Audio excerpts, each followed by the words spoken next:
Hey guys, we're here today doing a professional spotlight video. I have my man Matt Bollitier here from Quicken Loans, true professional, and that's why I asked him to be on today. We got connected probably about 7 years ago. He refinanced my loan, and he did an awesome job, communicated perfectly, worked at the highest level, and that's why I want to bring him on today and just ask him a few questions about refinancing for my audience here and see what some of the benefits are. So thanks for coming on, Matt. Thank you for spotlighting me through this. I appreciate it. So I've been doing it for 12 years with Quicken. TJ's helped me buy a couple homes just recently. I think it really credits to professionals working with professionals. In a market like this, there's a lot of people that can do a mortgage. There's not a lot of people that do it well at a high level. And then we all hear horror stories, right? And I think at the end of the day, it's about, being communicative, being attentive, understanding the process from start to finish, and then kind of understanding, a client's needs and goals, right? And all too often, I think sometimes folks don't lead into these type of things because they necessarily don't know where to begin or end, right? So hopefully maybe this will open up some of, future clients' minds and eyes to find some savings and some opportunities if this benefits you. Amen, brother. That was awesome. So, Matt, what's the interest rate right now? What are we looking at? Rates are in the twos. In most instances, depending on if you're going real short term, 10, 15 years, probably in the twos, and somewhere is probably in the higher twos on the longer term stuff. Great. At what point, because there's probably a lot of people still in an FHA loan or still have a higher interest rate. At what point should they say, like, hey man, this is some real money? When should they really start considering this? Yeah, I think, again, we'll go back, and you hear this often. I hear it every day, right? Hey, I got to save a point, or I got to save 2 points, or I got to save 1.5. Like, I don't think there's a perfect number. I think it's a capacity of what does it save you? How fast can you get it back? Do you have the equity in your home to make this transition happen? Or even, you don't even need a tremendous amount of equity. All too often we see folks that you help buy a first home with, and they'll buy a home, they'll put 3.5% down, the house in 2 or 3 years appreciates 10, 15%. Sure. Now they have 15% equity. They think, hey, I'm still in PMI, their credit may be better. They can then move to a conventional loan, and conventional PMI is a quarter to sometimes 1/8 of what it is with FHA.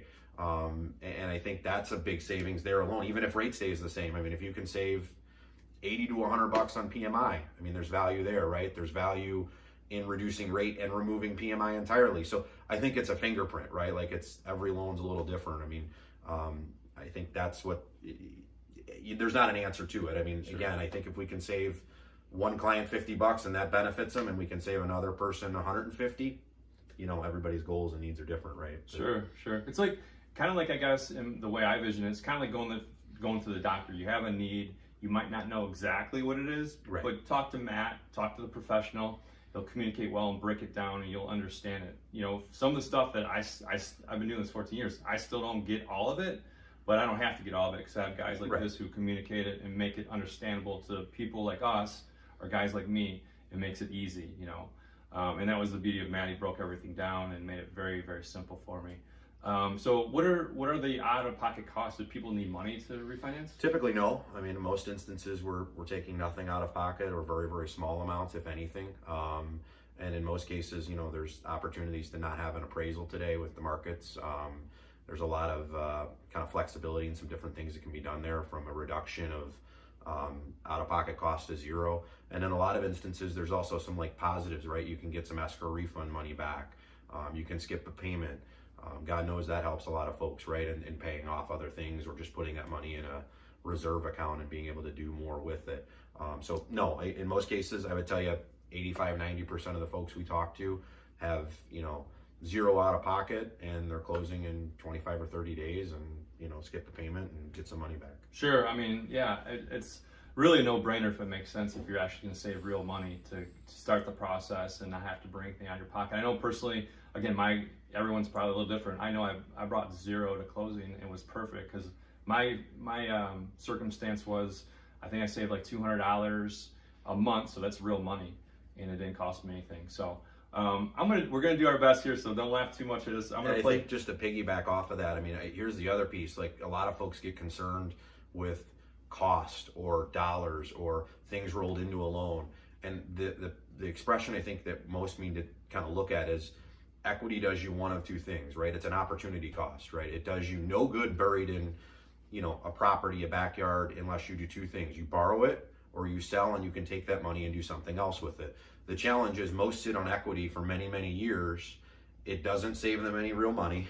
True. It doesn't give them money that they can go tap into in the bank. And if they do, they have to pay on it. So I always use this example that when you can save $200 with false, call it money, not necessarily tangible today, maybe tangible 5 years or 7 years when you sell, but not tangible today to save $200 a month, that over time, and we can show you as amortization pays that balance and position off, you save more than the physical costs that are added to the loan, right? That's what people sometimes lose sight of, is that the amortized cost into the mortgage to what it saves you long term is much greater. And that's why people refi and applications are up 500 or 600%, because the math kind of, as it breaks down, which we can help show you, and I can help show you if it's something that you need, will kind of run its own course, and it tells you the story that you need to have, comfort in doing it.